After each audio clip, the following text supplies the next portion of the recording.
లక్ష్మీ కళ్యాణం, చందమామ వంటి సినిమాలతో తెలుగు సినీ చరిత్రలో చందమామగా మారిపోయిన కాజల్ అగర్వాల్ నిజంగానే ఆ టాలీవుడ్ హీరోని ప్రేమించిందా?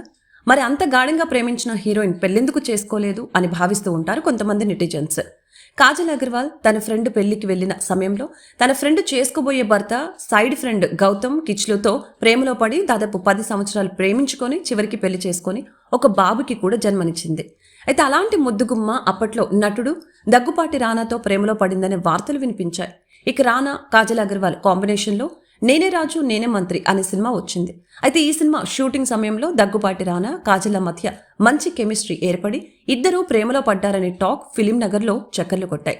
అంతేకాదు, కాజల్ ఓ అడుగు ముందుకు వేసి దగ్గుపాటి రానాని పెళ్లి చేసుకుంటానని కూడా నిర్ణయించుకుందట. అయితే ఈ విషయం తెలుసుకున్న కాజల్ తండ్రి నీకిప్పుడే పెళ్లి వద్దు, మొదట సినిమాలపై ఫోకస్ పెట్టు అని వార్నింగ్ ఇచ్చారని న్యూస్ వినిపించింది. కానీ ఇందులో ఎలాంటి నిజం లేదు, ఎందుకంటే ఇది రూమర్ మాత్రమే.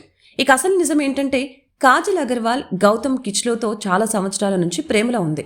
అలాంటిది రానాతో ప్రేమ ఏంటి అని కొంతమంది ఈ విషయాన్ని కొట్టిపారేశారు. అంతేకాకుండా రానా కాజల్ మధ్య ప్రేమాయణం నడిచింది అనే వార్త పూర్తిగా అవాస్తవమని తెలుస్తోంది.